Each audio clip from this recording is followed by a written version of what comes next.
Okay, let me and I was wrong. I ain't never had a problem admitting my faults. You still put up with me. I showed you what. All right. Hey to everybody who's listening to the sound of my voice on IntellectualRadio.com. This is CabrylChats of CabrylChats, 6 brown chicks rolling out Black Chicago industry makers. And I am doing an extremely special segment tonight on IntellectualRadio.com where I am interviewing. I honor to interview the man, the myth, the legend. Who's coming in? Drake? Drake's not coming. Drake's coming.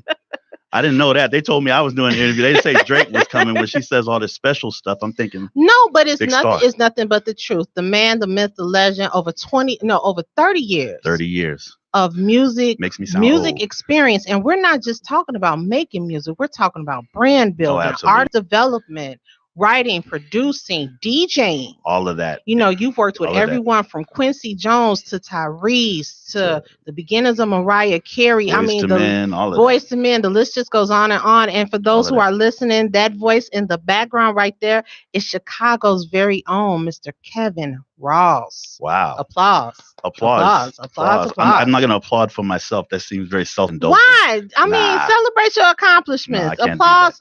I give all praises to my Lord and Savior. All right, amen. Jesus Christ. That's where it is for me. But thank you so much for answering the call. I appreciate. Okay, so about 3 weeks ago, he asked me to do this, and I had to keep it under wraps and everything because he said when he was looking for someone to do this interview, him and Mr. Winfrey was discussing, and my name came up. So I'm honored by the opportunity because this is a special segment through Intellectual Radio. It is, and I have to thank Earl Winfrey. Yes, so much. As soon as Mr. Winfrey. As soon as I messaged him, because I don't have his direct number, I had to go through Facebook. But as soon as I hit Messenger, he messengered me back. Yes, and he said, "What do you want to do, and when do you want to do it?" And one of the things I try to communicate to people is that the reason a lot of markets are strong musically when it comes to independent artists is that the independent radio stations support them 100%. And remember that the independent radio stations are just as important now as the mainstream, what we call terrestrial radio, which is your V103s, your Soul 106s, because they are reaching just as many people.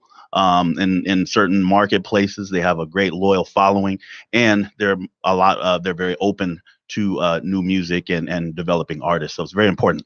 Right. But what a lot of people don't realize is that a lot of mainstream artists that are out now started off independently. Absolutely. You know, you hear your stories about, let's say, for example, Ludacris. Who sold CDs out of his car. You hear just examples of, let's say, Outkast, who started off in small clubs doing their music and everything, test marketing, et cetera, et cetera. Right. You know, you have your people who started off in church, those who started off singing street corners and everything. So, I mean, just the independence behind it, that is what I think is the heartbeat behind music. Right. But it's so many more things to music than what people realize, besides just being artists, just being under the or having spotlight. having talent. There's a lot more that goes into it. I realized early I did not have talent. I realized early when I was trying to rap to Curtis Blow instrumentals, and I sounded really bad. And I said, okay, that's not going to work. And then my voice changed when I was trying to sing in a band, and I was singing like Always and Forever by Heatwave. Wow. And it was cool until I hit puberty. And then that was a rap. So no singing, no rapping. So the next thing for me was to become a DJ, was to learn how to play these songs and put them together. And right. And then being a DJ, you also have to have an ear for blending. Yes, absolutely. You have to learn which drum sounds and beats fit with each other, which melodies sound good going out of one and into the other, and not, crowding them over each other. So there's a lot of technical, there were a lot of technical elements that went into it, but that taught me about music. Okay. It taught me about sounds. It taught me about putting things together, which obviously now pays off as I help put albums together and put artist songs together and things like that. And it also it gave me a firsthand look at what they call in the record industry A&R, which is really what songs and things sound good with artists. Okay. I was able to, as a D floor is a quick quick, that's a quick study as to what works Right. and what doesn't. If it Right. doesn't work, they walk off the floor. So I had to learn how to keep people on the floor and which songs and which artists were able to do that. So that kind of went towards that as well. I see. And that's the great thing about it is that you have a plethora of experience. You're not just, let's say, a one trick pony Right. and everything. So when an artist comes to you Right. and they say, hey, I have this fantastic CD, or hey, I have this wonderful idea, Mhm. what is one of your top 3 things that you do to help assist develop an artist that somebody might not think of doing Mhm. in order for them to get some type of longevity in this type of business, whether Mhm. it's mainstream or independent? Well, what you have to understand first is Chicago has so much talent. That's the first thing I want to make sure that Right. we acknowledge. Chicago has a wonderful amount of talent, but now the world has talent, Mm-hmm. and technology has made it so easy for everyone to pretty much put that out there now. In other words, you can record on your phone, you can record songs, you can record on your computer. So once the entry point gets to where it is now, which is here where a lot of people have access to it, Mm-hmm. then you start to have a problem with quality. Because when it was up here, people had to work to get it to up here. They had to work to get it to a radio station or get it out to anybody, or they Right. had to work, sell it. It had to be good.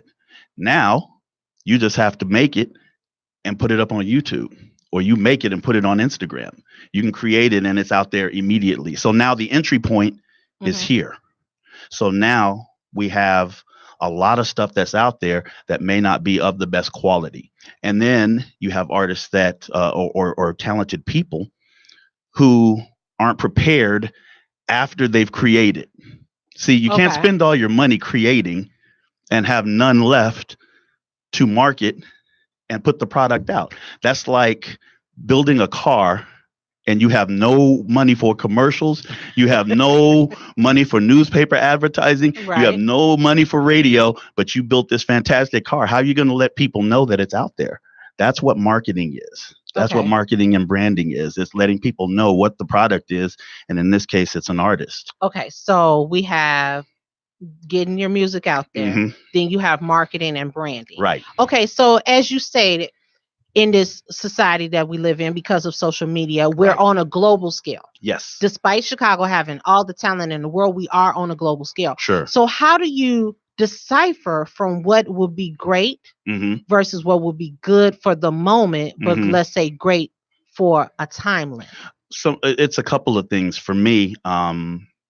A lot of it is experience. Like you just said, I started DJing when I was 15 years old, and I saw people like I used to drive. I'm from Sacramento, California. Mhm. After I would DJ, I would drive all the way down to Oakland to listen to those DJs. And I would watch the way they programmed a club during the evening. And then this is when people like MC Hammer and E40 and they were down in these clubs moving their music. So I learned really just what sounded good and what people responded to. See, something being good is subjective. Okay. Like, I think I was on a panel and I said, I don't think Cardi B's that good. And the whole room just went silent. See, okay, that is subjective. Like, I believe she has her place. And I She believe has the her same. And let me place. be clear. I respect her hustle Mm-hmm. and I respect her grind and I respect what she's overcome. I respect all of those things. So I want to be clear about that. But in terms of actual skill, I don't see it. But see, you have to understand.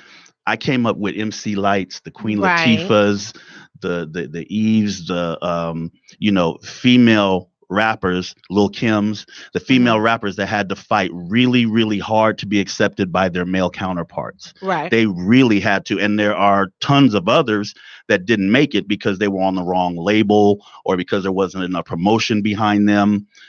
They weren't able to achieve that same level of success. I think today with technology and tools, social media tools like Instagram, it's a little easier because you can get out there. Before there were only 2 to 3 ways to get as an artist to get exposure. You had to have TV, Mm-hmm. you had to have radio, and you did shows. That's all you had. You didn't have Right. social media. You didn't have Facebook. You didn't have Instagram. Now you have those things plus the other elements that I just mentioned. It's easier to do now. So I just think that a lot of artists these days don't have to really work as hard as they had to work before.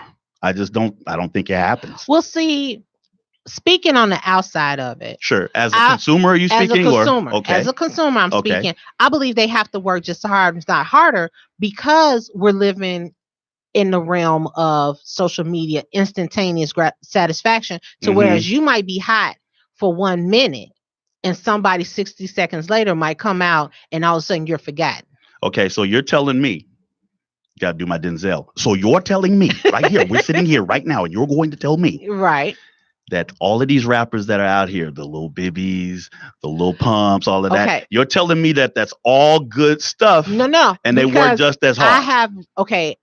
I found out who Lil Bibby was through a party. I had no clue. Because you was out there booging, and then you asked somebody, and that's who it was. Actually, he and I had a conversation, seemed to be a really great guy, and then somebody was like, "Do you know who you just spoke to?" And I'm like, "Oh, okay." No so this was in person, right? This isn't to disrespect any of these artists at all. No, not at all. But as a consumer, I believe there's a marketplace for them. Like they are going towards their target market. Okay, so like there's a market for them. Now it doesn't necessarily have to be me, right, or me, myself, of course. or you, right? Because we're talking about different age ranges, right? We're talking different demographic. We're talking a lot of different numbers. So they have a specific target market. To me, that doesn't make them good or bad. That just makes them, let's say, somebody I won't listen to or necessarily quote unquote support. Right. So for me, my level of expectation in music is different. Right, because of now that's where we get into that's where we get into the experience. Right. Because you have such a wide range. Right. And then also nowadays you can't think on just a local level. Right. You have to think globally. You have to think regional, then you have to think national, then you have to think globally. And a lot of times the creative process is limited to where an artist is, where a singer is. They're satisfied singing right here in Chicago forever. You know what? And speaking of singing of Chicago, and this is to give a shout out to Sandy Reed. Sandy Red. Red. Oh, I said Reed. I'm sorry. Red. Sandy Red. I met her about 4 or 5 years ago at an opening in Maywood, where she performed. At her CD, her very first CD, and number 4, that song. I played that CD until I wore it out. But her talent, if you all did not see The Voice, she had all 4 chairs move. Right. She chose Kelly Clarkson to be on Kelly's team. Her talent wasn't deniable then as it is now. Right. So now she's in the right element to whereas now she has been thrust.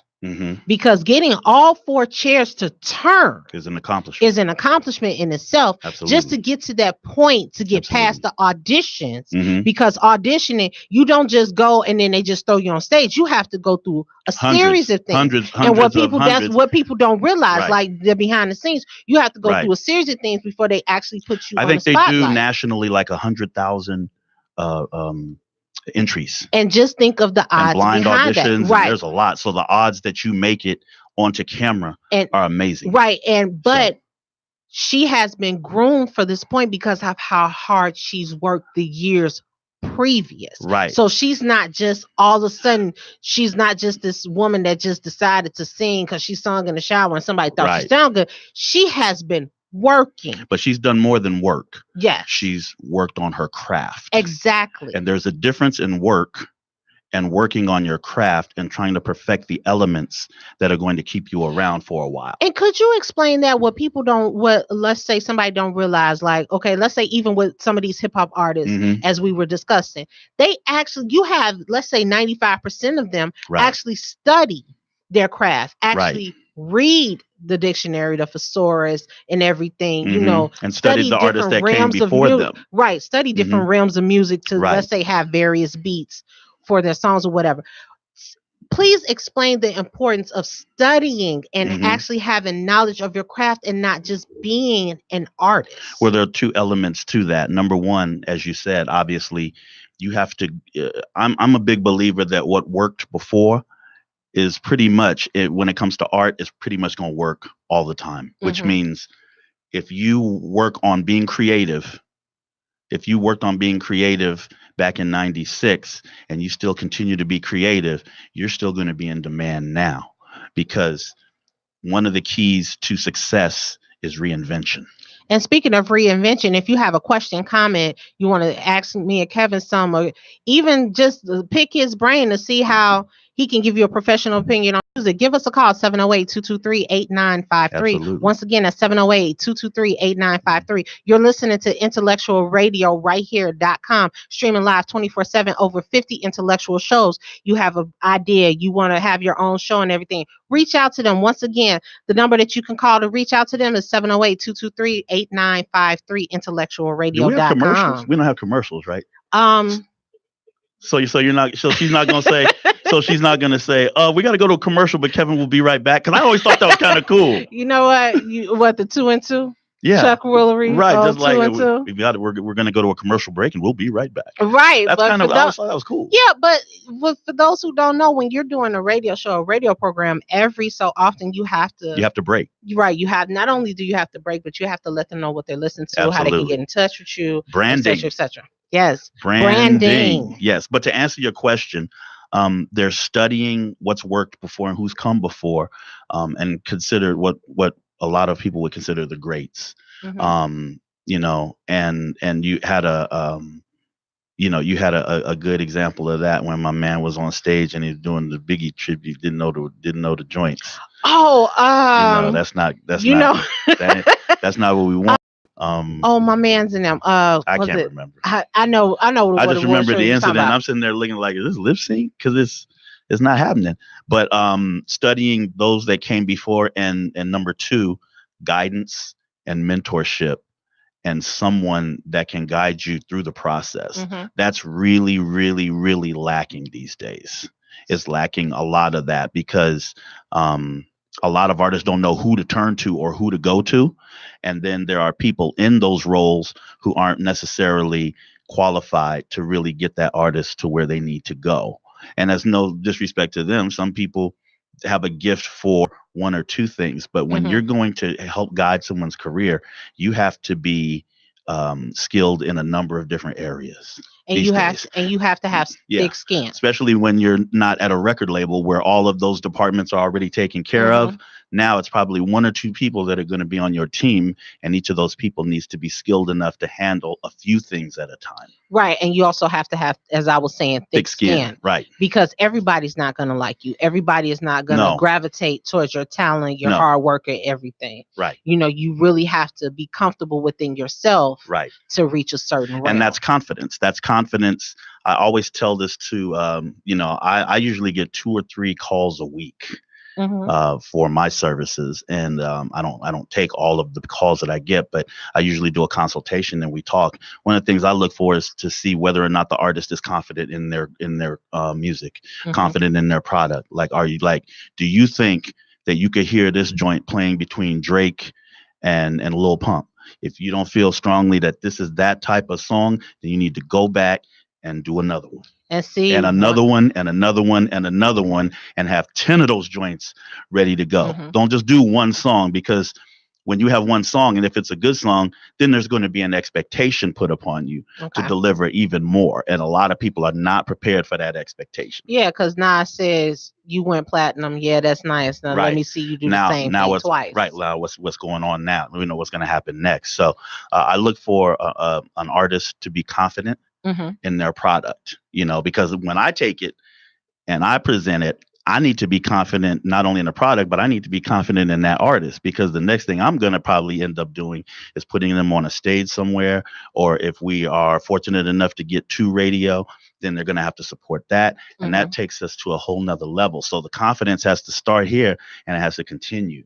But if you're not confident in your own product, if you can't, you're the best salesperson is yourself. Right. For yourself. If you can't sell yourself and be confident in yourself, don't expect other people to do that, because it's not going to happen. Yeah, because it's a lot of sharks. It's a lot. It's almost all sharks. So would you consider yourself a shark? I would consider myself a shark, and I haven't always been the greatest at what I do. When I first started off with Two Guard, which was 11 years ago, it was a very ambitious undertaking. It was taking what I'd learned at major labels and the resources that I had and bringing them to independent artists who probably didn't understand what they were about to experience. Okay. And then I wasn't as strong as I am now. So that's why when you are working together as an artist or a management company or any of those things, it's a partnership. It's a relationship. Y'all are growing together. Yes. You push through. There are going to be times where nothing's happening for 30 days. Like maybe we send out a press release on your stuff. Maybe we sent it out to, we're waiting to talk to somebody up at GCI, or we're waiting for, something to happen. That might not happen for 30 days. But in that 30 days, what else are we doing to build the brand? What else are we doing to prepare ourselves for when that hit does come through? Well, that's a relationship. And a lot of people aren't patient, especially when they're paying money. They're like, hey, wait a minute, man, I paid you a retainer. What's going on? Right. But it's patience. I got to shout out one of my artists, one of my clients, Joey Price. Joey and I have been together almost a year, if not a year. Okay. And he's been very patient. Even when something's not happening, he still continues to work. And then when I pop something for him, he's grateful and he's ready. So that's a relationship that you have to build. And it's not always easy. Oh, it's never easy. I won't even say it's easy once or twice. It is not easy. You develop it together because you have to be in it together. The music industry, I always say, is tougher than organized crime. It is tougher than the street game because people are your acceptance is based on people's opinions of you. It's not like 1 + 2 = 3, and that's logic. It's just like, you know what I'm saying? It's like in the street game, like, yo, here's a brick, here's your money. Allegedly, right? I've only heard these things. I know nothing about it. We only heard these things. We don't know anything about this. I really don't know anything about that. I've just heard about it. Okay, don't get excited. No, really. But I've heard, or that's what it is. You do this, exchange this, and in a week come back and this is this. Right. Music's not like that. This might be, here's this, exchange this, and in 2 months, where are we at? Right. But it could also go in 2 weeks. Wow, I'm doing Fashion Week. So it could just, anything can happen at any given moment. It can happen at any given moment. And that's why it's so important to be internally strong. And it helps the most if you have a spiritual base. I would never have made it this far in this industry if I did not have some type of base that kept me grounded in something spiritual. I never got into drugs. I never got into alcohol. I never got into a lot of crazy things because my drug was the music and I was always very grounded. Okay. And when I was young, I would spend my last few dollars on vinyl. That's what it was for me. It was a choice, eat or vinyl. Well, I went and bought vinyl. So. And back then they didn't have dollar store menus. They did not have there was not no dollar menu at McDonald's. What they did have was the wing ding at KFC. Wow. The wing ding was a drink, some fries, and 3 wings. So shouts out to KFC. Shout out to KFC for getting me through college. Because that was the plan. And Top Ramen. Shout out to Top Ramen. You know what? Which I still eat to this day. Yes. And I did not know what a ramen noodles was until I got to college. Ramen noodles. Yes. You can put anything in there. Yes. I've had it with peanut butter, shrimp, steak, ground beef. Spam. We do all that stuff. You know what? I don't think I've ever eaten Spam. You ain't been broke then. Oh no, we've been broke. If you haven't had Spam or ketchup sandwiches or No, any of that okay. Now stuff, see, then I've you ain't had been broke. mayonnaise Then sandwiches. you I've ain't had been broke. ketchup sandwiches, If, but if I you don't think I've ever had Spam. if Now I've had Vienna sausages. I used to love those. And the crazy thing is, back then we used to think that like Spam and Vienna sausages was the real deal. Well, you know, in Hawaii, Spam is like top notch. Oh yeah, absolutely. And now they have it in barbecue flavor and all this stuff. Yes, I seen that. Back when I was coming up, it was only one flavor of Spam, And that and was you had just the Spam. key. You took the key, you tore the key off the Spam Right. to open it up and unroll it. That whole thing. And if you have any opinions on Spam, here, give us a call, If you have any opinions on Spam and you call us, we gonna 708-223-8953. talk about you because Spam is long gone. Don't talk about No, Spam. Spam is Don't let still us know around. Spam is still that. around. So, Give us a call, 708-223-8953. Yeah. You're listening to IntellectualRadio.com, a special segment of myself, the host, Cabral Briati of Cabral Chats, Six Brown Chicks, Black Chicago Industry Makers, rolling out, interviewing the one and only, the man, the myth, the legend, CEO, co-founder of Two Guard Media, Mr. Kevin Ross, Chicago's very own. Well, he's now Chicago's very own. He's a transplant. 22 years ago, transplant I moved from here. California. I knew one person. Shout out to Pat Edwards, who's out at Soul 106 now. But Pat was my counterpart at Motown Records, and Pat took me under her wing and showed me around. But it was George Daniels. It was Uncle George. Wow. Who came to me and immediately took me under his wing. And I will never forget George. Like, he had George's music room over on Roosevelt. And I went in this place. It's like going in the museum of your dreams. He had like these pictures hanging up of all these artists. It's amazing. Then he put me in his car. I think it was a BMW. No, it was maybe a Mercedes or a BMW. And he drove me around the West Side. So I'm used to coming from like middle class neighborhoods and upper middle class neighborhoods. Was that a culture shock to you? Oh my God. That was the first time I ever saw a car up on bricks with no wheels on it. And I'm like, what is that? Like, what happened? Is anybody going to help this car? And it was up on bricks because somebody had stolen all the wheels off. Yeah. And the funny thing about it is my connection with George's music room is that my grandfather's church, Pfizer Temple Church of God in Christ, was right across the street. Right across the street. Yes, that's my grandfather's church. So, it's funny how our paths crossed so long ago. And I owe George so much. He's been like a father to me. But not just taking care of me and guiding me through Chicago and helping me to understand Chicago and my adopted home, but teaching me about the industry, right? Giving me tips.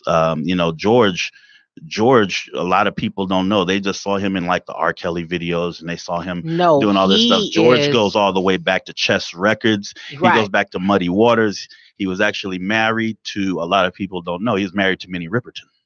Really? A lot of people don't know that George was actually married to Minnie Riperton. And he was a driver for the president, or he's a driver for a very iconic label, Chess Records, the blues label here in Chicago. Right. And I think he met Minnie Riperton that way, and he was married to Minnie Riperton for a little while. So George, the guy has history. He's amazing. Yes. And amazing guy. Now, if you want to know anything about music, anybody from, as you said, from jazz, blues, classical, hip hop, that is one man to talk to. He is everything. A wealth of knowledge. A wealth. And every time he has something to say, I've known him for 22 years, I listen like it's new. Like it's new information that I need, because in truth it is. And it's helped me a lot. So. And see, in that guidance, you in turn guide others. Absolutely. Absolutely. I really believe none of us got here by ourselves. And especially in this industry, mentorship is vital. Some of the people that I've worked for, Andre Harrell, Sean Puffy Combs. I've worked with Russell Simmons. I've worked with, my idol is Berry Gordy. And my very first job in 1996 was at Motown Records. I came as into the sales department, and Berry was still around. This was in LA. And I remember a couple of months into the job, Mary J. Blige was super hot. She was like super hot at that time. She was had just come out. Everybody was really into Mary. And so she was performing at either the Hollywood Bowl or the Hollywood Amphitheater. Back then, that was the big performance venue, one of the bigger ones in LA. So everybody, all the celebrities were there. Magic Johnson was there. A lot of the Lakers were there, a lot of industry people. Well, I was sitting a few seats back from Berry Gordy, and I freaked out. I completely completely freaked out. And so I got up out of my chair and I walked down a few seats, and I was nervous and my hand was shaking. And I said, "Sir, I don't want to bother you. I just want to let you know how much you mean to me. And it's an honor to meet you." And he asked me, did I work for the company? I said, yeah. And I said, is there, any advice that you can, that you can impart to me at all? And he says, man, just if you don't love this, go home. If you don't love what this is supposed to be about, if you don't love this, go home. And I never forgot that. I never forgot that. And the look on your face, I wish you all could see it. Like the camera doesn't do it no justice, but the look on your face when you said, you could see your excitement. You look very euphoric saying that story all over again. Because he's just, Motown Records is the blueprint for successfully taking an artist from point A to point Z. Our artists. Or any artist. It's really, music is an assembly line. You take the artist and you take the talent, then you add this, then you add this, then you add this. You still have to add those elements. A lot of people are trying to cheat now these days. Oh, well, I got the music. I'm going to go right here.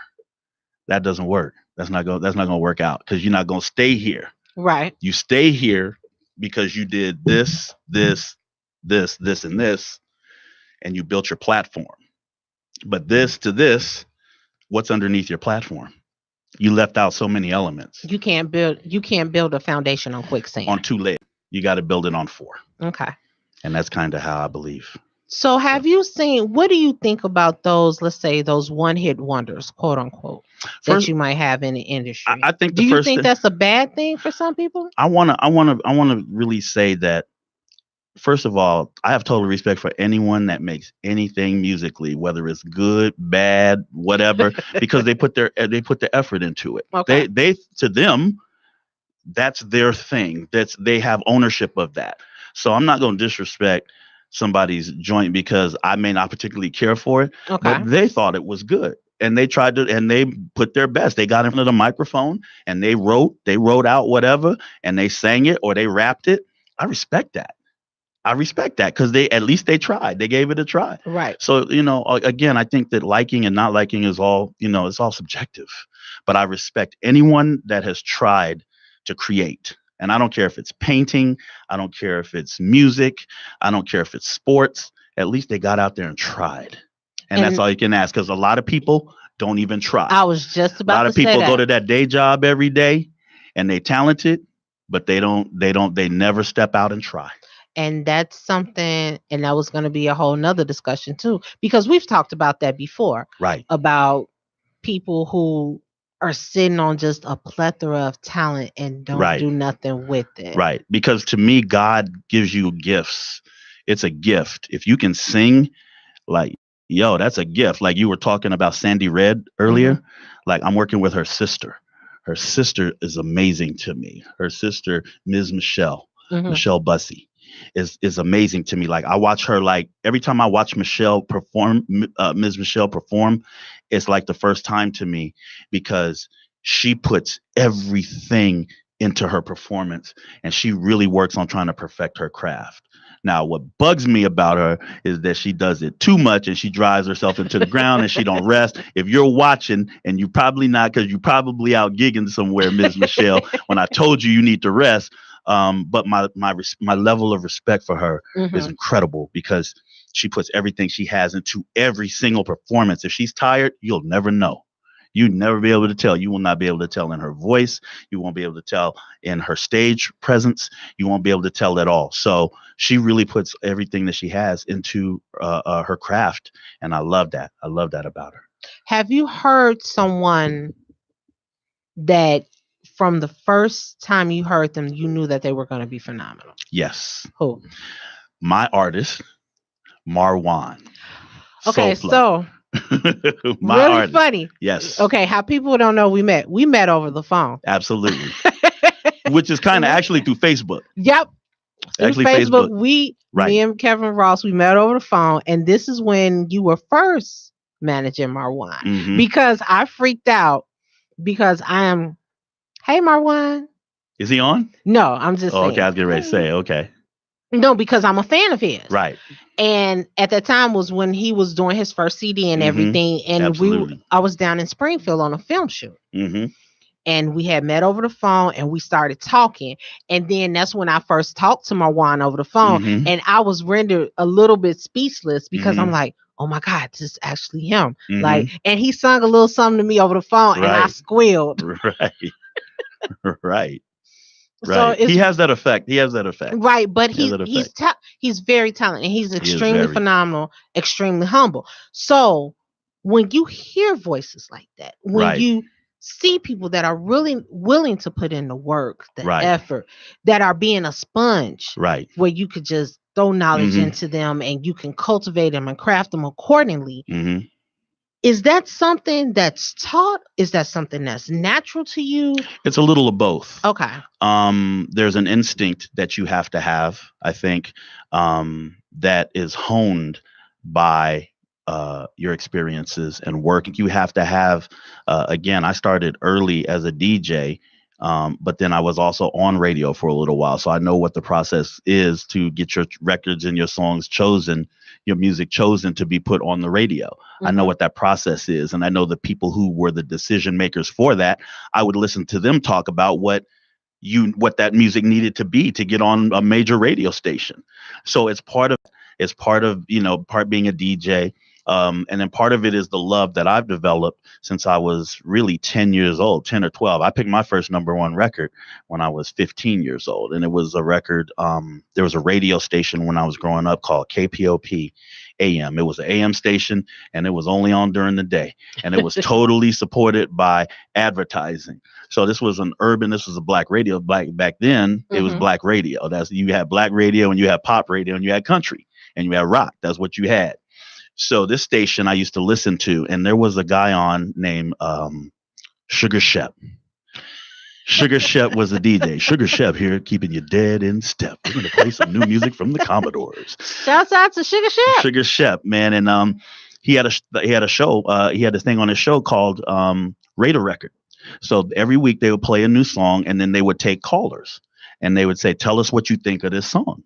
So a couple of weeks, I kept listening. And so finally I said, man, I'm going to call them because I've been right every time they played a record, but I never called in. So this time I'm calling in and I'm going to give my vote. Right. So I called in and I said, hey, man, that's a great song.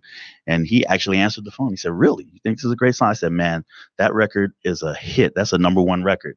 He says, what do you know about #1? I said, well, I know about the Jet Top 20 singles that's in the middle of the Jet magazine. And right. I knew about Billboard because I was reading. I would go to Tower Records and just stand in the aisle and read Billboard magazine and read about all the songs I hadn't heard. Because at the time, they had like a top 50 and a top 100. So I wanted to get the music that hadn't quite made it to the top of the chart yet. Right. So I knew about the charts. So he says, well, because you think this is a #1 record, we're going to play it again. So they played the song twice. Oh, you can't do that on the radio today. You can't play a song back to back. You get fired. But they played it again. And the song ended up going to #1. I think it was #1 about 6 weeks later, and it was Knee Deep by the Funkadelic. Wow. And at that point I said, well, I think I have a gift for kind of knowing. Another thing I used to do, I used to get an album, like I'd buy the Commodores or Confunction.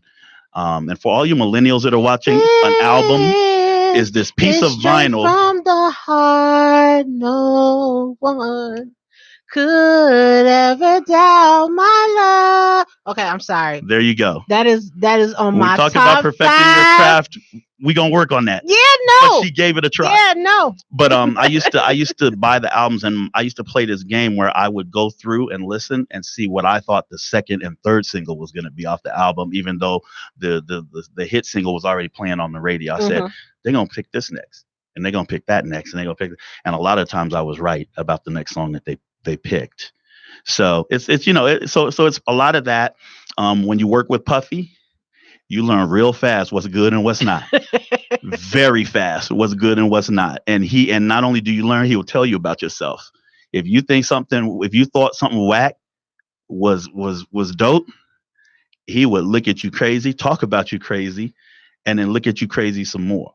So you learned Andre Harrell, who was one of my greatest teachers. Andre Harrell, who created Uptown, Jodeci, Guy, Mary J, Father MC. People don't know nothing about Father MC with the Father Gumby and MC the used to blonde kill. streak.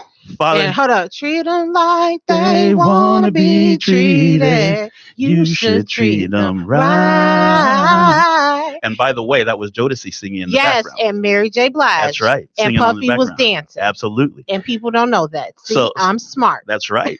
So Dre used to, he was really good about knowing artists and culture and fashion and putting it all together with the artists.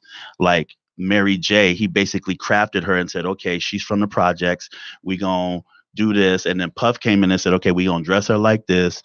We gonna do this the way Motown used to do. So, okay. So maybe you was around when this story happened and tell me if this is true or not. Sure.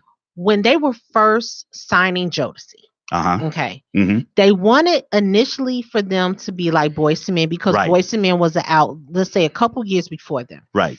And Puffy came in and said, no, he wanted them to be reflection of, let's say, not street dudes, but just the completely opposite of Boyz II Men because he didn't want to market them in that way. That's true, because at that point, Boyz II Men was so strong doing what they were doing, and there were already a lot of imitators coming out as it was, that anyone coming out trying to be Boyz II Men probably wasn't going to last.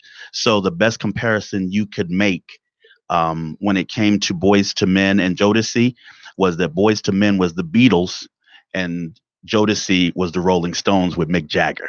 So that's the balance that Puff wanted when he and Andre created Jodeci, was almost the anti Boyz II Men. Right. Sexually charged music, sexually charged lyrics, and it's crazy. So and it actually ended up working out. Right, because they had Doc Martens, Timberland all boots. Of that. They were more street. Right. Where Boyz II Men are some cats that look like they were prep school. Right. Alexander Vanderpool. All of that.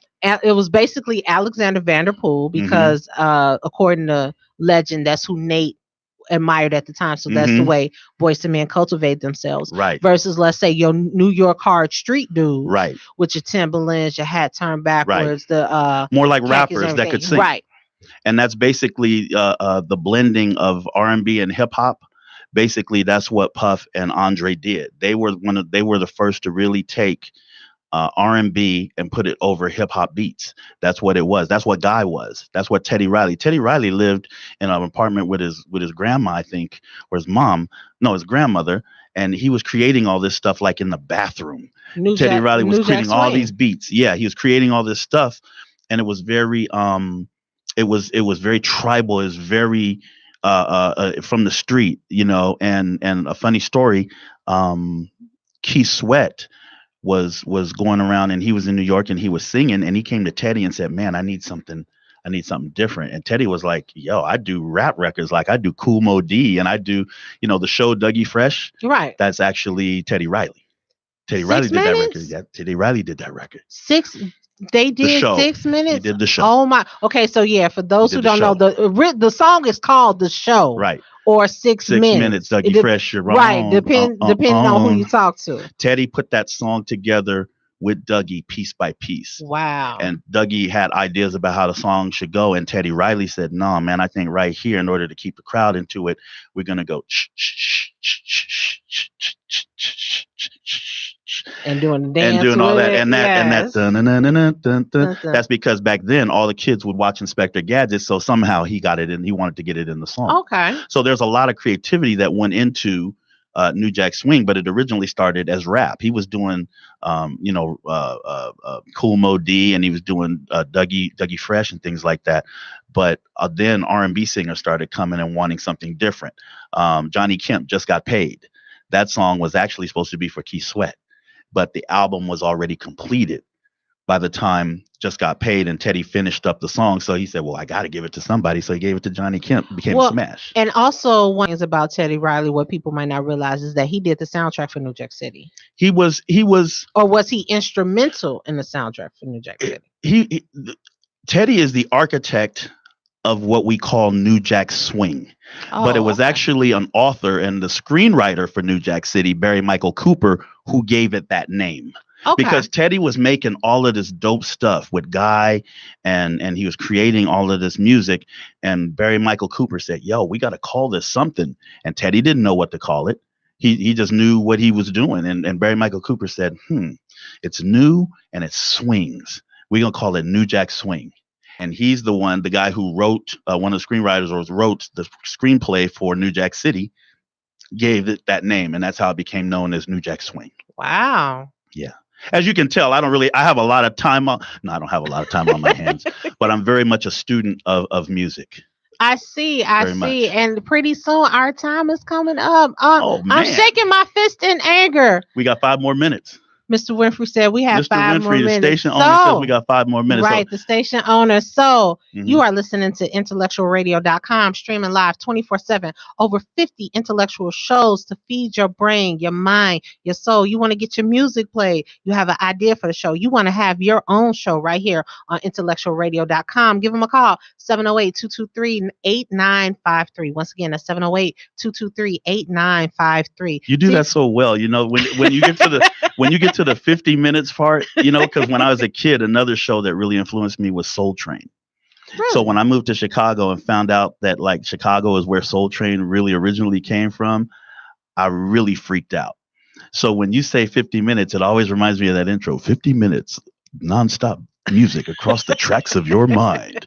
You sound just like Soul Train, like the announcer for Soul Train. It's funny. Wow, I didn't know the announcer for Soul But Train. But it's funny because there's so much, like I'm working with so many talented artists right now. Yeah. So real quickly, tell them about some of your artists, how they can keep up with you, et cetera, et cetera. Well, I'm excited about everyone that I'm working with because I don't work with people unless I'm excited about them, because I have to convey that excitement to a bunch of other people in order to keep these artists, get these artists to achieve, help them achieve their goals. But Marwan, I'm always super excited about. He's like Stevie Wonder to me. He plays the guitar, he plays the keyboards, he sings, he writes, he produces. He is very much perfects his craft. Someone else I'm super excited about, Lorenzo Owens, who was second runner-up. He finished second in Oprah's Pop Star Challenge back in 2011. He's from Chicago, and he's got this amazing voice and just the stage presence. He reminds me of a Rashawn Patterson, or he's just Rashawn Patterson is super smooth. He's good. I've got I'm working, like I said, I'm working with Ms. Michelle. She's amazing. I don't want to leave anybody out because they'll be mad. Like, yo, I'm like I'm paying you to. Joey Price, he's a hip hop artist. I'm very excited about. I've got a young man, Brandon Fox, who is using his platform to talk about suicide prevention. He's worked with Malik Youssef and some others. He's doing a show. He's got a show coming up. I've got this girl, Maisha B. I'm really excited. She's my Mary J. Blige. So she's gonna be street, kind of neo soul, soulish, just a little bit of a mixture. Maisha's super dope. I'm excited about her. It's so many people right now that I'm really excited about. You just get this look on your face. I am. This is like my second or third time talking to you. Right. So he just gets this look on his face. It's so like, amazing. He's like a kid in the candy store. He's like, oh my God. There's nothing like when my clients or my artists send me a new song. And I listening to it for the first time, I get like it's like this. It's like Christmas to me, And then a lot of people don't understand. They say, "Well, is it just music you do? How is it that you do brand management?" Well, I do events as well. City Winery. I was there with my business partner, and shout out to Anita Bennett. Hey, Anita, who's my business partner. We and she is absolutely phenomenal. She is absolutely, in her own right. Absolutely, no question. She has a talent for knowing what was, because she grew up in the 90s. Like, she's really good at picking most of the acts that we had at City Winery. She picked them. So she knew that. Yes, because you all had John B. You had Mickey Howard. Genuine. Avant. I mean, and all these shows I wasn't able to go to. Case. I was sick. But we was killing them. That's okay. If you ever in your life get Raheem, you already know who I'm about to say. Raheem. You're a Raheem Devon. She's a Raheem Devon stalker, everybody. Not a stalker. Connoisseur. If you say a Raheem, you don't even have to say Raheem. You say Raha, and she gets excited. You cannot do that. B. One thing too, I want to say real quick. I'm really excited. Something that happens that's happening a lot in Chicago is when it comes to live music, we don't have a lot of venues, but there's getting ready to be a dope venue on the south side that's getting ready to open. That's going to pretty much be City Winery South. Wow. And it's black owned. Okay, so do I get invited? Can I come, please? Oh yeah, please? absolutely. Can I host the show? Absolutely. So y'all heard no it. Question. Okay, so y'all go get Raheem. Listen, y'all go get Raheem Devon. Raheem Devon we might get Raheem and to then perform, hold and up. You host it. I will. You know what? You'll fall off the stage. Like deep side in my soul, I'll freak out. But I'll be professional because I've interviewed him. Right. So he was one of my very first. Extremely, really good guy. He was one of my very first interviews, and I was extremely professional. Okay. When I got in the car, though, I freaked out. You became unprofessional. I was. I cried. Right. Absolutely. I cried. But yeah, he's a good guy. But I'm excited about that. You know, and I know we probably have to run because like we only have 5 minutes. We What a lot of people don't know, at least currently, the number one live music capital in the United States, like, could you guess? Like, if you just had to take a guess. Live music. Live music and bands, and what's the number one market for that? I would think New York. That's because it's the number one market, the number one media market. The number one market is Austin, Texas. For live. Austin, Texas. Why? Because all of the elements, and this is the message I want to get across before we have to go. All of the elements work together in that city. The DJs support independent artists and live music. The venues support independent artists and live music. And the city itself supports independent artists and live music. The people that do press, all of the your social media outlets, your influencers, all come together to support the artists that are in the marketplace. And see, that's something somebody wouldn't have probably never thought. I would have never thought of Austin, Texas. That's why South by Southwest is there, because it's the number one live music capital with the most venues. Oh my gosh, Mr. Kevin Ross. Please tell them how they can get into contact with you on social media. You can follow me at KRossChicago on Instagram, at KRossChicago on Twitter. My company, the Two Guard Group, is at Two Guard Media on Instagram, and the Two Guard Group Media and Brand Marketing on Facebook. And very soon the site launches, www.thetwoguardgroup.com, and it's going to be crazy. It's going to have a booking, talent booking agency is going to be on there. The record label is going to be on there. The marketing company is on, all under one umbrella. Y'all make sure you check it out.